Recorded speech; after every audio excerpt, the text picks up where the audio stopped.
नमस्कार दोस्तों, ये है क्रिक ओवरफ्लो का वीकली राउंडअप।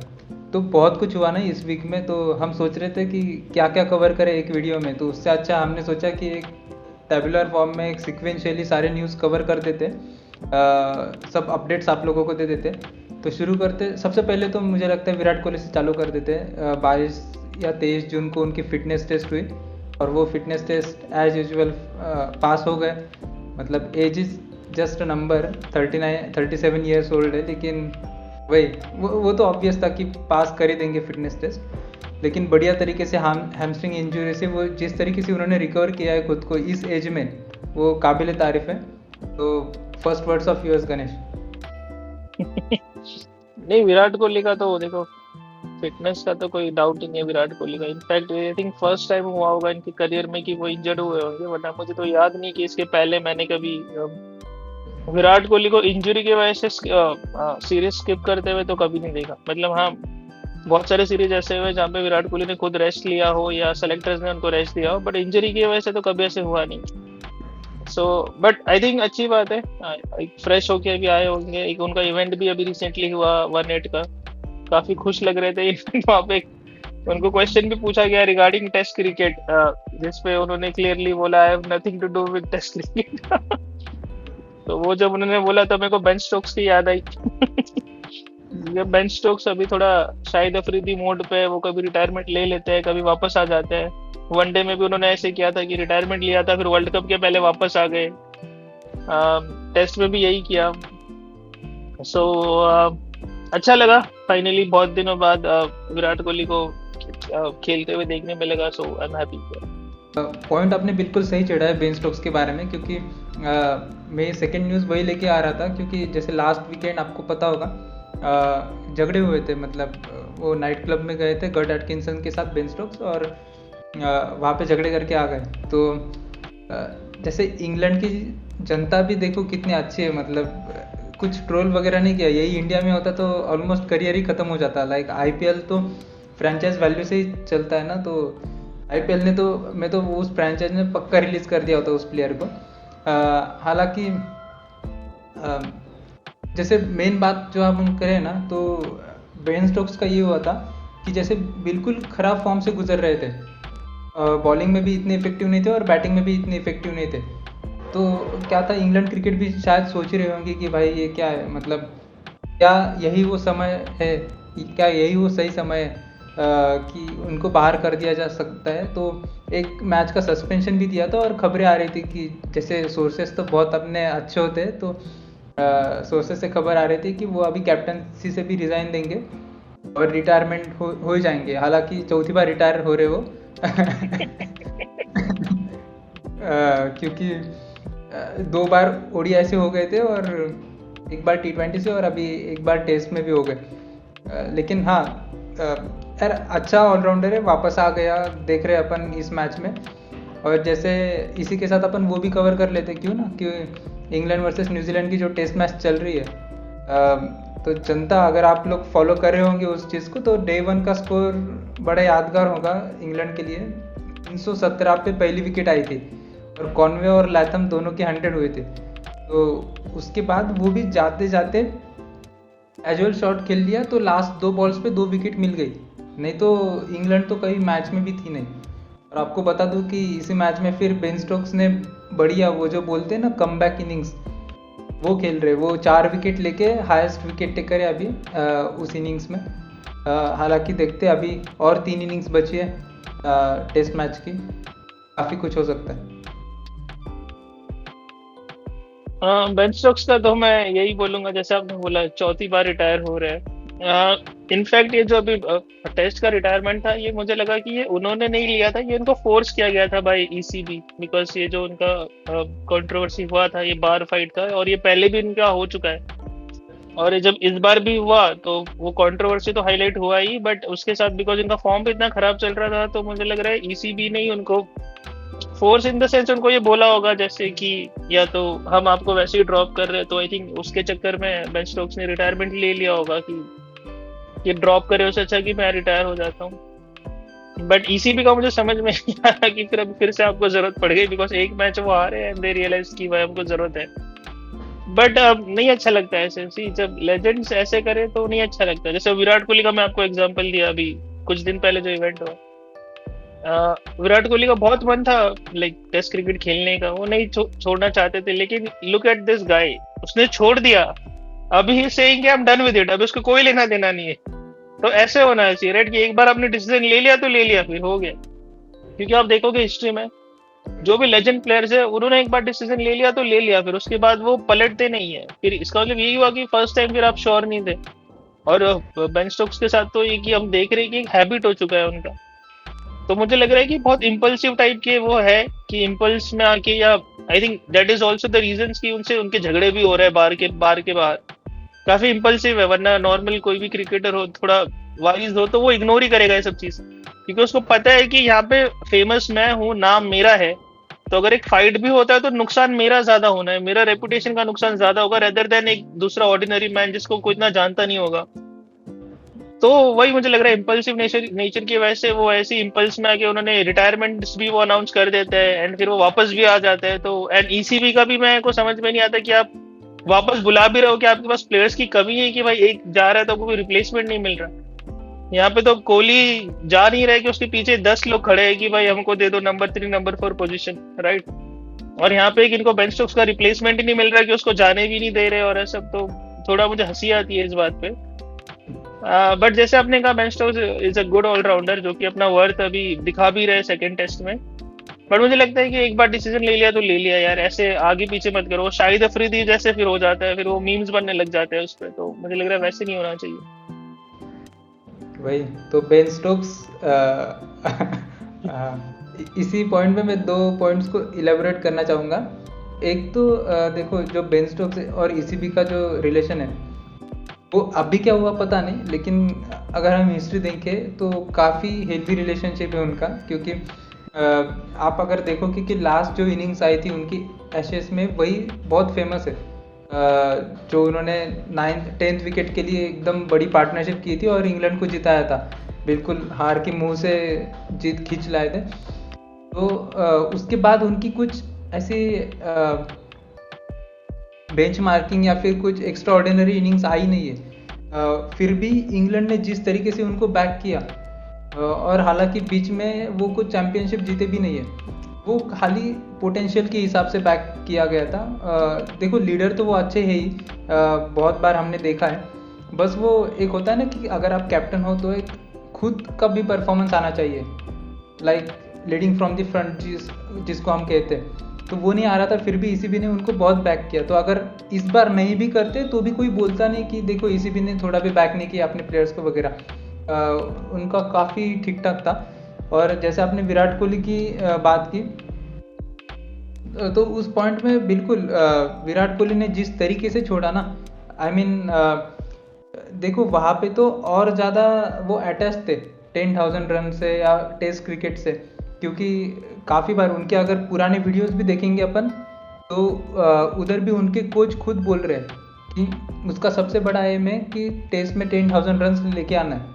और फिर उसको भी पूछा गया तो टेस्ट क्रिकेट ही उसका अल्टीमेट क्रिकेट फॉर्मेट उसने बोला था। और नए वीडियोस भी अगर देखेंगे जस्ट रिटायरमेंट से 3 महीने पहले, वो बंदा बोलता है कि नेक्स्ट टारगेट मेरा अभी जो इंग्लैंड सीरीज है उसके लिए मैं लुक आफ्टर कर रहा हूँ। और उसके बाद वो रणजी खेलने भी जाते हैं। फिर तो डोमेस्टिक में जो हुआ वो तो दुनिया जानती है कि इतनी कभी वर्ल्ड कप फाइनल में भी पब्लिक जमी नहीं होंगी उतना रणजी क्रिकेट में when he was back public gathered. तो भाई फिर भी उसने जिस ऐसे छोड़ा है उसने, मतलब मुंह पे रिटायरमेंट मारी। गौतम गंभीर, अजित आगरकर जिन्होंने भी उनको बोला होगा ना, मुंह पे मारी। मैं तो सीधा कहूँगा क्योंकि गट्स चाहिए ऐसे छोड़ने को। क्योंकि बंदा देखो ईगो भी एक होता है, लेकिन उसके अलावा बंदा एक बोलता है कि भाई देखो प्लीज़ मेरा टारगेट कुछ बड़ा है। और अभी आप टारगेट के जस्ट थोड़ा पहले खड़े हो ना, काफ़ी रिक्वेस्ट वगैरह वो सब चीज़ें भी चलती है। लेकिन जैसे ही उनको पता चला कि भाई इंग्लैंड सीरीज़ में परफॉर्मेंस नहीं हुआ तो बिठाएंगे, या फिर इस तरीके से बयान आने लगे कि we have given him 1 test series ahead, तो भाई वो तो फिर बोलेगा नहीं भाई ये कुछ वर्कआउट नहीं हो रहा है।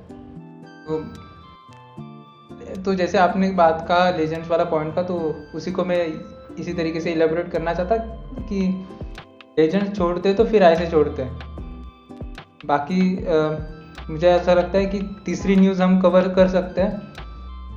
देखो यार, काफ़ी सारी न्यूज़ है। मैं यहाँ पे थोड़ा आईपीएल की तरफ मुड़ने की कोशिश करूँगा। पंत के बारे में आप बताओ, आ गए वो डीसी में। पंत का तो मेरे को समझ नहीं रहा। पंत हर सीजन में एक नई टीम के साथ खेल रहे होते हैं। But Pant at this point रहा, अगर मैं आपको जेन्युइनली बोलूं तो पंत मुझे टेस्ट में बहुत अच्छे लगते हैं, like one of the best in test cricket.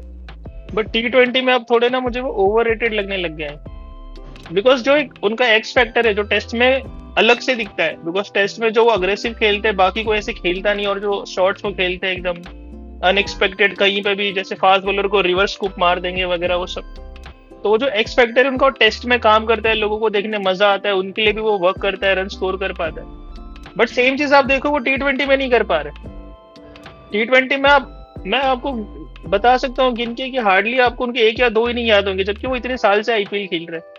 तो टेस्ट में वो उस तरह का परफॉर्मेंस नहीं कर पा रहे, और कैप्टनशिप तो छोड़ ही दो, कैप्टनशिप पे मैं बात नहीं कर रहा, बट एज अ बैट्समैन भी वो T20 में वैसे डोमिनेट नहीं कर पाए या वैसे स्कोर नहीं कर पाए जैसे उनको जो जैसे वो टेस्ट में कर रहे हैं, जितना कंसिस्टेंसी के साथ या जितना जितना कॉन्फिडेंट मुझे वो टेस्ट में दिखते हैं, यहाँ पे नहीं दिखते T20 में। तो पहले तो मैं इसी चीज से शॉक्ड हूँ कि पंत को जगह मिल भी रही है। आई मीन बाकी आप विकेट कीपर से कंपेयर करो तो बाकी लोग काफी अच्छा खेल रहे हैं। ध्रुव जुरेल को देखो, इस सीजन उनका स्ट्राइक रेट भी पंत से अच्छा है और वो बहुत कंसिस्टेंटली भी स्कोर कर रहे हैं। उसके अलावा आप केकेआर के रघुवंशी को देखो, बहुत अच्छा खेल रहे हैं। एंड देन बाकी भी जो विकेट कीपर्स है, बाकी तो जितेश शर्मा इस साल नहीं चल रहे, बट बाकी लोग तो अच्छा कर ही रहे हैं, राइट। संजू सैमसन तो है ही। तो मैं बस कह रहा हूँ कि पंत का ना मेरे को भी T20 सेटअप में या T20 में वैसे देख नहीं रहा हूँ मैं कि इनको लोग ले भी तो कौन से बेसिस पे ले। लाइक बैटिंग तो आपकी चल नहीं रही है, आप जो एक्सपेक्टर लाते थे वो तो हार्ड में तो मेरे को याद भी नहीं मैंने कब इनका लास्ट इनिंग को देखा होगा जो इन्होंने वैसे खेला होगा कि मैच जिता दिया या आके कोई अग्रेसिव फिनिश किया या एंड किया। इस साल का आप एलएसडी का सीजन देखो, बहुत उनका ऑर्डिनरी सीजन था। और स्ट्राइक रेट तो मतलब ऐसे भी नहीं है कि अटैक करते हुए आउट हो, स्ट्राइक रेट भी काफी लो था इनका इस सीजन में। तो मैं और डीसी से तो वो पहले भी खेल चुके हैं, तो मुझे समझ में डीसी वापस से क्यों ले रही है, तुमने तो ट्राई कर चुके हो तुम ऋषभ पंत को और वहां नहीं चले वो, तो फिर से। पर ये मैं जानना चाहूंगा, ये डीसी ने ऋषभ पंत को कोई ट्रांसफर विंडो में लिया है या सोल वो लिया है उनको? ट्रांसफर विंडो में लिया है, कुलदीप यादव को दिया है। ओ, पर मुझे समझा नहीं, ये कीपर के बदले में स्पिनर, मतलब ये क्या ट्रांसफर हुआ? लाइक टू लाइक नहीं ट्रांसफर हुआ ये तो। हाँ मतलब देखो, लाइक टू लाइक वो वैल्यू से करते हैं जनरली ट्रांसफ़र। मतलब आईपीएल में हमने काफ़ी बार देखा गया है कि जैसे विकेट कीपर के बदले विकेट कीपर भले ही ना दे, लेकिन एक ब्रांड वैल्यू ऑफ एक्स, तो ब्रांड वैल्यू ऑफ एक्स ही देंगे। भले ही फिर एक पारे में 2 प्लेयर्स आए, 3 प्लेयर्स आए, वो अलग बात है, वो एक चीज़ रहती है। Okay, I don't know, but as a player value तो मुझे लग रहा है Kuldeep Yadav is much better, क्योंकि एटलीस्ट वो चलते तो है, मतलब बॉलिंग करते हैं अच्छा। ऋषभ पंत की तो मुझे डीसी में जगह भी नहीं दिख रही है। डीसी का वैसी बैटिंग लाइनअप अच्छा स्ट्रॉन्ग है, उनके पास स्टब्स है, केएल राहुल है, तो एक और विकेट कीपर लेके क्या कर लेंगे, मुझे समझ में नहीं आ रहा है। मुझे तो ये लग रहा है ना कि जैसे केएल राहुल ने फ़ोन किया होगा कि भाई देखो गोयनका का काटना है। हो गए 2 साल, जो करना था कर लिया, बिल्कुल सही किया है तुमने, आ जाओ। और केएल राहुल ने फिर बुला लिया, क्योंकि खबरें तो ये भी आ रही है ना कि दिल्ली की प्लानिंग अब केएल राहुल ही कर रहे, वो कैप्टन बनेंगे नेक्स्ट ईयर, अभी तक के न्यूज़ के हिसाब से। तो वही, और लेकिन हाँ ठीक है, एनालिसिस से अगर डिकोड करेंगे तो आपने बिल्कुल कहा कि वो टेस्ट में चलते हैं, और उसका रीज़न भी मेरे को ये लगता है ना कि जैसे टेस्ट में वो रन्स कैसे बनाते हैं, वो देखो एग्रेसिव प्लेयर्स तो है ही, तो वो परफेक्ट एग्जांपल है कि भाई every aggression can't work in T20, कि भाई टेस्ट में वो ब्लफ करते, मतलब वो माइंड से खेलते हैं पूरा। लेकिन T20 में दिक्कत ये है ना कि सामने वालों को भी पता है ये मारेगा, और उनको भी पता है मुझे हर बॉल पे मारना है या फिर एवरी अल्टरनेट बॉल पे मारना है। तो उस केस में फिर वो वाले प्लेयर्स नहीं है कि भाई वो हर बॉल पे मारेंगे, उनका ये है कि भाई मैं माइंड से खेलूँगा। तो उसमें शायद थोड़ी सी दिक्कत आ रही, मुझे ऐसा लगता है, क्योंकि 2018 में उनकी एक आउटस्टैंडिंग जो होता है ना ब्रेकआउट सीजन, वो था उनका। उसके बाद भले ही 1-2 सेंचुरीज आई है, लेकिन उसके बाद मुझे मैच भी नहीं याद आते, मतलब जहाँ पे कॉन्जिक्यूटिव 2-3 मैचेस में उन्होंने हल्ला बोल दिया था, ऐसे भी मैचेस याद नहीं आते। वो एक उनकी दिक्कत हो रही है अगर हम टेक्निकल वे में थोड़ा बात करें तो। बाकी ठीक है, लेकिन अगर हाँ उनको अगर इस साल फिर चमकना है तो एक ही ऑप्शन है कि भाई, जैसे एक बात अच्छी हो रही है कि युवराज सिंह आ रहे दिल्ली कैपिटल्स के कोच बन के, तो उनके अंडर क्या पता थोड़ा कुछ गाइड करे और वो मतलब बन जाए। उनका तो वही है ना कि उनके अंदर से वो वाला ऋषभ पंत बाहर लाना है 2018 वाला। बाकी मैं नहीं कहूँगा, जैसे बहुत प्लेयर्स के मतलब बैड टाइम के वक्त हम कहते हैं ना कि जब ये स्ट्रगल कर रहा है कि भाई ये मेंटल फेल्योर है, स्किल वाइज तो वो अभी भी अच्छे है, जैसे विराट कोहली के वक्त हम बोलते थे। तो वैसे मैं पंत का नहीं बोलूँगा, थोड़ा स्किल्स का भी चीज़ है ही T20 के अकॉर्डिंग, मतलब शॉट सिलेक्शन और वो सब चीज़ें भी उनको मतलब माइंड में लानी होगी कि किस वक्त क्या शॉट खेलना है और सिचुएशन के हिसाब से। बाकी ठीक है, वो काम कोचेस करेंगे। हमने तो बता दिया कि क्या ठीक लग रहा है क्या नहीं ठीक लग रहा है। चलिए अगले न्यूज़ पे। हाँ चलो। तो जैसे ये न्यूज़ तो हम बेन स्टोक्स के वक्त कवर कर ही दी है, New Zealand versus England third test. क्या लगता है आपको, इंग्लैंड के पास चांस है या न्यूजीलैंड मार ही रही है? फिलहाल लाइव स्कोर जो चल रहा है मैं आपको बता दूं कि 4-1-6 पे 7 आउट है। तो इंग्लैंड ने वापसी तो की है, बेन स्टोक्स ने 4 विकेट लिए। मुझे जिस तरह से मैं देख रहा हूँ, मुझे तो ये टेस्ट ड्रॉ की तरफ होता हुआ दिख रहा है, क्योंकि कल का मैं लाइक पूरा तो नहीं देख पाया, पूरा डे थोड़ा डिफिकल्ट हो जाता है देखना हमारे काम के साथ, बट मैंने बीच में थोड़ा देखा एंड मुझे पिच में ज्यादा मदद नहीं दिखी। मुझे ऐसे लगा कि बिकॉज प्रीवियस टेस्ट में वो टेस्ट जल्दी खत्म हो गया था, विकेट पे विकेट गिर रहे, तो इन्होंने आई थिंक इस बार थोड़ा पिच थोड़ा इजी करने का कोशिश किया, जिसके वजह से आई थिंक काफी इजी हो गया। तो मुझे लग रहा है कि इंग्लैंड भी अच्छा खासा स्कोर करेगा फर्स्ट इनिंग में। आई थिंक इंग्लैंड न्यूजीलैंड तो 500 टारगेट कर रहा है एंड आई थिंक इंग्लैंड भी 400-450 पहुंच ही जाएगा। एंड फिर वो लास्ट के 2 डेज पे डिपेंड करता है कि पिच में कितना फिर टर्न या वो है। तो और अब फिलहाल देखते हो तो मुझे ड्रॉ की तरफ जाता हुआ दिख रहा है, क्योंकि न्यूजीलैंड ऑलरेडी 1.5 दिन खेल चुका है, अभी सेकेंड डे खत्म होने आएगा, फिर इंग्लैंड भी और 1.5 दिन बैटिंग करेगा, फिर लास्ट 2 डेज पे डिपेंड करता है कि अगर पिच ने थोड़ा बिहेव किया फिर थर्ड और फोर्थ इनिंग डिसाइड करेगा कौन सी टीम जीत रही है। लेकिन अगर ज्यादा मूवमेंट नहीं है या ज्यादा बिहेव पिच नहीं करता है तो मुझे लग रहा है ड्रॉ की तरफ ही जा रहे हैं हम इसमें। हाँ हो सकता है, क्योंकि मैं वेन्यू देख रहा हूँ, ये ट्रेंट ब्रिज का वेन्यू है। तो वही, क्योंकि हालांकि गूगल तो बता रहा है कि 50% ये मैच न्यूजीलैंड जीत रही है और फिर 25% ड्रॉ और इंग्लैंड को दिया है। हाँ नहीं, वो 50% बेस्ड ऑन अभी सिर्फ इंग्लैंड न्यूजीलैंड का बैटिंग हुआ ना, तो वो स्कोर की वजह से कह रहे हैं, बिकॉज वो दिख तो रहा है सबको कि न्यूजीलैंड 500 तो कर ही देगा। अभी 7 विकेट गए, 3 विकेट है, 500 या 450 पहुंच ही जाएगा। बट इंग्लैंड भी अगर 500 कर देगा फिर तो खत्म ही हो गया, फिर ड्रॉ ही हो जाता है। हाँ वही, वो मैं अभी के हिसाब से 1/3 बोलूंगा कि इंग्लैंड जीत रही, 1/3 न्यूजीलैंड और 1/3 ड्रॉ। क्योंकि जैसे आपने बोला ना कि अगर इंग्लैंड मार देती है ठीक ठाक रन्स तो फिर तो ड्रॉ ही है। क्योंकि फिर लास्ट के 1-2 इनिंग्स में मुझे नहीं लगता कोई इतना रिस्क लेगा, या फिर न्यूजीलैंड इतना रिस्क लेंगे कि 200-300 करके ये कर दे, डिक्लेयर कर दे। कि इंग्लैंड का तो फिर बेसबॉल कब जाग जाए पता नहीं। मतलब सोया हुआ है वो, कब जागेगा पता नहीं। वो सिर्फ पाकिस्तान क्या कैसे जागता है। वीकर टीम्स को मारते हैं उन लोग सिर्फ। हाँ अरे नहीं, वो नीदरलैंड के सामने भी जगता है। आई रिमेम्बर इंडिया सीरीज का ना, प्रीवियसली उन्होंने इंडिया आने से पहले पता है पाकिस्तान को बहुत मारा था बेसबॉल में, जहाँ पे वो एक दिन में नहीं क्या 500 रन कर रहे थे 70-70 ओवर में।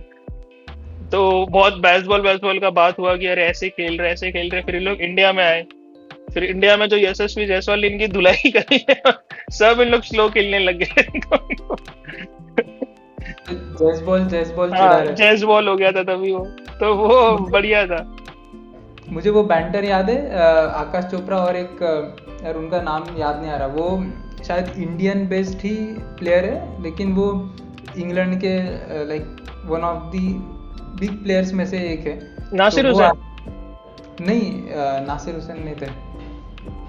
सॉरी, ये ओके। नाम में आ गया ना, वो उसी सीरीज के लिए आए थे, फिर उसके बाद मैंने भी उनको देखा नहीं कहीं। तो वहाँ पे ना इतना मजा आया कि देखो, मतलब डिक्लेयर था कि बेसबॉल कैसा है, मार के खेलना, इरिस्पेक्टिव ऑफ सिचुएशन। ये मेन डेफिनेशन में मेन टर्म्स आते हैं। तो जैसे क्या हुआ ना, इंग्लैंड ड्रॉ की तरफ जा रहा था, ओली पोप ने बढ़िया इनिंग्स खेली और फिर मैच पलट गई थी। तो वो बोल रहे कि देखो अभी हम आउट होने वाले हैं, तो ये संभाल के खेल रहे, तो यही तो है ना बेसबॉल, और ऐसे तारीफ कर रहे थे। तो आकाश चोपड़ा ने बढ़िया उनके मजे लिए, अच्छा इसको बेसबॉल बोलते हैं आप, ये तो हम नॉर्मल क्रिकेटिंग लॉजिक बोलते हैं इसको कि मतलब आपने कन्वीनियंस के हिसाब से बेसबॉल की डेफिनेशन चेंज कर रहे हो वो प्रेस करने के लिए। तो वो भी देख के मज़ा आया था। काफ़ी सारे और सिचुएशंस मोमेंट्स हुए थे वहाँ पे। तो यहाँ पे ना नेक्स्ट न्यूज़ मुझे दिखती है, दोस्तों हमने ऑलरेडी पहले वीडियो में इसको कवर किया है, प्लीज़ जाके वीडियो देखिएगा कि इंडिया ये ट्राई सीरीज चैंपियन बन गए अपन, काफ़ी सारे स्ट्रगल के बाद। अफगानिस्तान ए और श्रीलंका के ये साथ ये ट्राई सीरीज हुई थी, जहाँ पे फाइनल में वैभव सूर्यवंशी की बढ़िया पारी आई थी, और वो किस किस सिचुएशन में आई थी मुझे लगता है। मतलब अगर प्लीज़ आपको कुछ पॉइंट्स बोलने हो यहाँ पे तो प्लीज़ रखिएगा, लेकिन हमने इसको बढ़िया तरीके से डिटेल में कवर किया है, तो प्लीज़ जाके आप वो वीडियो देख सकते हैं दोस्तों। आईपीएल की तरफ हम अगर मुड़े तो हार्दिक पांड्या की एक बड़ी ट्रेड की बात चल रही है, और जेन्युइनली जैसे बाकी सारे ट्रेड्स आपको ख़त्म होते हुए नज़र आ रहे हैं, हार्दिक का ख़त्म नहीं हो रहा। क्यों? क्योंकि पहले सीएसके इंटरेस्टेड थी, फिर आरआर भी इंटरेस्टेड थी, लेकिन मुझे तो एक बेसिक चीज़ नहीं लगता, मतलब ये क्या है, सीएसके को शिवम दुबे से इतना ऑब्सेशन है। मुंबई ने भाई दो ही प्लेयर्स मांगे थे, शिवम दुबे और आयुष मात्रे। आयुष मात्रे का तो ठीक है, पूरा समझता है कि यंग प्लेयर, फ्यूचर ब्रांड, लेकिन वो फ्यूचर की तरफ कौन सी टीम देखती है, जैसे आरसीबी हो या फिर आरआर हो, कि भाई उनका एटलीस्ट बेस तो क्लियर है या फिर जीत तो रहे वो, उसके बाद आप फ्यूचर की देखेंगे ना। यहाँ पे आपकी पहली ही लंका लगी हुई है, पहले ही ब्रांड वैल्यू भी कम है, पहले ही हार रहे हो आप, तो अभी जीतने के बारे में सोचना है, या फिर अभी की ब्रांड वैल्यू के हिसाब से तो सोचो। हार्दिक तो आपको रिक्वायर्ड है, और हार्दिक ने ये पहले भी कंफर्म किया है कि उनकी सबसे फेवरेट टीम अगर कोई है तो वो सीएसके, मतलब जो while growing up as a child, तो वो सीएसके के बहुत बड़े फैन थे। तो मुझे लगता है कि फिर इस हिसाब से तो बिल्कुल ले लेना चाहिए। तो वो लाइक कंबोज को के लिए भी मना कर रहे हैं, शिवम दुबे के साथ कंबोज के लिए भी। और मुंबई ने शिवम दुबे, कंबोज और आयुष मात्रे इसलिए मांग रहे थे क्योंकि वो मतलब मुंबई के प्लेयर थे वो, तो वो चाहते थे कि भाई लोकल बॉयज़ को लेके आए तो उनके लिए भी बढ़िया, और लाइक टू लाइक शूज़ फिल्स करने की कोशिश कर रहे थे।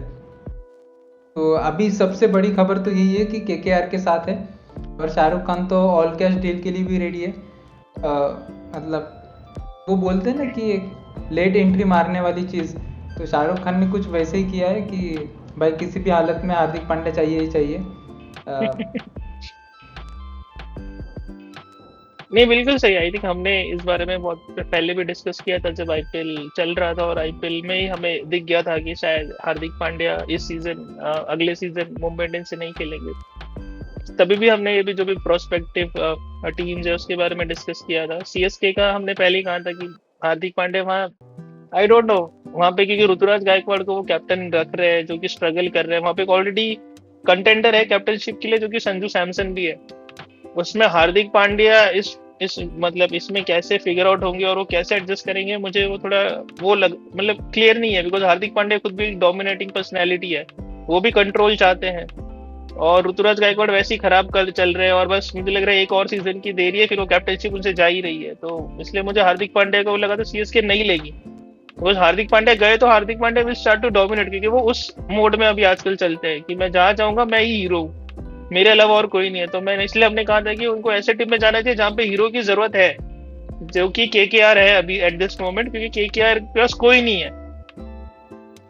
अजिंक्य रहाणे का हमने पहले ही कहा था बहुत बहुत ही बेकार सीजन रहा है, ना रन बने ना कैप्टनशिप हुई, तो हम तो जानते ही थे कि वो चेंज ही होने वाले। सो आई थिंक बेस्ट है वही हार्दिक पांड्या एनीवे वो बॉलीवुड से ज्यादा कनेक्टेड है रेदर देन क्रिकेट, तो मुझे लग रहा है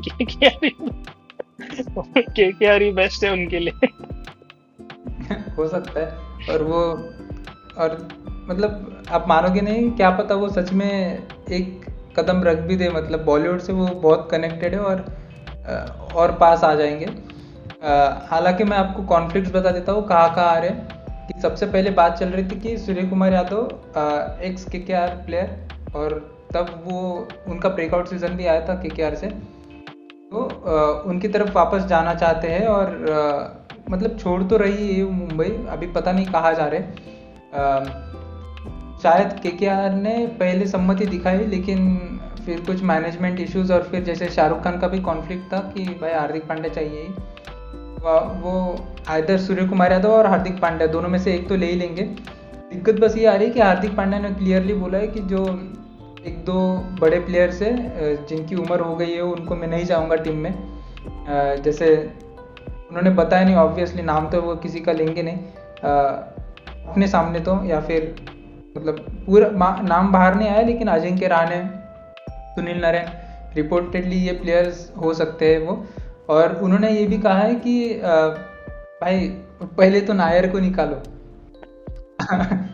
सच में ये बात हुई है कि उन्होंने कहा है कि कोचेस और वो सब अपने हिसाब से बॉलर्स या फिर जो भी टीम कॉम्बिनेशन से वो अपने हिसाब से खिलाएंगे। Basically he wants the power that जीजी ऑलवेज डिमांड। मतलब देखो, कोच ने ये सब चीज़ें डिमांड करने से अच्छा तो कैप्टन डिमांड करे तो ठीक है ना। क्योंकि विराट कोहली के समय भी अगर आप देखोगे कि विराट कोहली डिमांड करते थे जब वो इंडियन टीम से खेलते थे कि रवि शास्त्री को लाना था, और लाया और फिर बहुत अच्छा भी किया। जैसे कुंबले को फिर जैसे जब रवि शास्त्री का कॉन्ट्रैक्ट खत्म हुआ या फिर टेन्योर खत्म हुआ, तो फिर बीसीसीआई ने अनिल कुंबले को लाया था, और उसके लिए पहले विराट कोहली ने ना बताया था, और जो कि वर्कआउट हुआ नहीं अनिल कुंबले और विराट कोहली का। और तब विराट कोहली एकदम पीक में थे। तो देखो यही होता है कि जैसे विराट कोहली जब जीजी आए या फिर राहुल द्रविड़ आए तब अपने पीक में थे नहीं, तो उनको नीचे बैठना पड़ा। लेकिन फिर जब आप इतने पीक पे होते हो तो ऐसे कॉन्फ्लिक्ट्स में फिर अनिल कुंबले को निकलना पड़ा। तो यही होता है। तो जैसे हार्दिक पांड्या का भी हिसाब से ठीक है कि जो उन्होंने सहा है एमआई में, तो वो सोच रहे होंगे कि भाई नहीं, पूरा लाइक हैंड तो चाहिए, और वो भी ठीक भी है। नहीं, मुझे जस्टिफाइड भी लगता है ये, बिकॉज सी आप जब सीजन अच्छा नहीं करते या हारते हो सीजन में, तो ब्लेम कैप्टन को ही जाता है। कभी आपने ऐसे सुना कि कोच को ब्लेम कर रहे हैं? जब जीत जाए तो कोच जरूर ब्लेम लेते हैं, मतलब क्रेडिट लेते हैं। ऐसे एक दो कोचेस के नाम मैं आपको बता सकता हूँ कि जिसमें कैप्टन को बाजू में करके कोच ने क्रेडिट ले लिया हो। लेकिन हार में कभी ना कोच को नहीं ब्लेम जाता है, हमेशा आप देखो कैप्टन को ही उन लोग निकालते हैं। जैसे भी एलएसजी ने इतना बुरा खेला है, ऋषभ पंत को कैप्टनशिप छोड़नी पड़ी, व्हाट अबाउट द कोच? उसमें कोच को कुछ इम्पैक्ट नहीं हुआ, राइट? इसलिए मुझे लगता है कि जब कैप्टन फिर डिमांड करता है कि भाई अगर मेरे पे ही ब्लेम आना है तो फिर मैं ही चूज करूंगा ना कि कौन 11 खेलेगा और कैसे खेलेंगे, राइट? तो मुझे लग रहा है बहुत ही सही आज के हार्दिक पांड्या का, और हार्दिक पांड्या ने अभिषेक नायर का तो मुझे लग रहा है कि वही सही डिसाइड किया। क्योंकि एक अभिषेक नायर वो कहते हैं ना कि एक वो गौतम गंभीर का स्पाई है उस टीम में। वो रहेंगे उस टीम में, तो मुझे तो ऐसे फील होता है कि गौतम गंभीर ही चला रहे बाहर से थ्रू अभिषेक नायर। तो मुझे लग रहा है कि वो सही है। एंड हार्दिक पांड्या यार, मुझे लग रहा है कि वो अच्छा तब करते हैं जब उनके हाथ में कंट्रोल हो। जैसे वो जीटी में उनको मिलता था कंट्रोल, जहाँ पे वो खुद ही कभी 1 डाउन या 2 डाउन आ जाते थे बैटिंग करने के लिए, क्योंकि तब वो समझते थे कि भाई मेरी जिम्मेदारी है, रिस्पॉन्सिबिलिटी से खेलते थे, बैटिंग भी बॉलिंग भी दोनों अच्छा कर रहे थे। तो मुझे लग रहा है उनको वैसे ही एनवायरनमेंट चाहिए कि जहाँ पे वो जिम्मेदारी ले, खुद के ऊपर ले और वो मैच फिनिश करे। क्योंकि कैपेबल कैपेबल तो है वो, ये हमने देखा है, जीटी में भी देखा है, इंडिया टीम के लिए भी उनकी बैटिंग बॉलिंग दोनों से पारियां देखी है हमने। ये तो मुंबई में ही मैंने देखा कि इतना नीचे आ रहे हैं, और वो मुंबई बहुत कैजुअली खेल रहे थे इस सीजन, जहाँ की उनको मुझे लग नहीं रहा था इनको हार जीत से कुछ फर्क पड़ रहा है, वो बस अपना खेले जा रहे थे कि एज ए फॉर्मेलिटी। तो केकेआर हमने पहले भी डिस्कस किया, राइट ऑप्शन है, और मुझे लग रहा है केकेआर को उनकी मांगे मान लेनी चाहिए। एनीवे केकेआर कोई पोजीशन में है नहीं कि उनको मना भी कर सके, तो क्या मना करोगे, एक आपका ढंग का कुछ चल नहीं रहा है। तो मुझे लग रहा है सही है आज के हार्दिक पांड्या का, एंड मजा आएगा हार्दिक पांड्या अगर केकेआर में आ जाए तो अगले सीजन।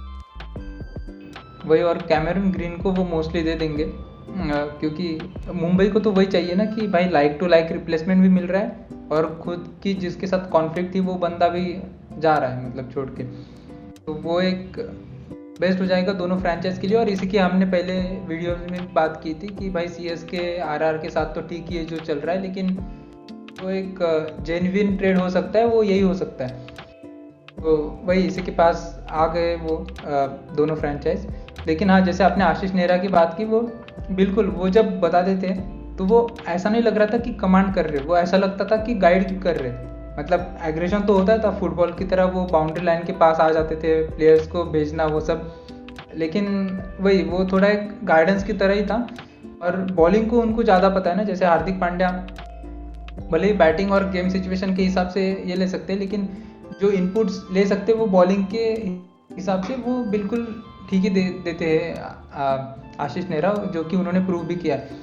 हालांकि मैं बस यही देखना चाहूँगा कि हार्दिक पांड्या इसको कोच लेके आते, मतलब वो एक देखने वाली बात होगी कि जैसे काफ़ी सारे कोचेस तो ऑलरेडी इन्वॉल्व है IPL में, टीम इंडिया या फिर अवे टूर्स में, मतलब बेसिकली अदर नेशनल टीम्स के साथ, बट कौन बचा है, मतलब किसको लेके आ सकते हैं। मुझे ऐसा लगता है कि डोमेस्टिक का भी कोई उठा के ला सकते हैं, या फिर कोई पुराना प्लेयर भी हो सकता है, जैसे इसके साथ अच्छा बनता है उनका हरभजन सिंह इरफान पठान, या फिर पता नहीं कोई भी हो सकता है वो।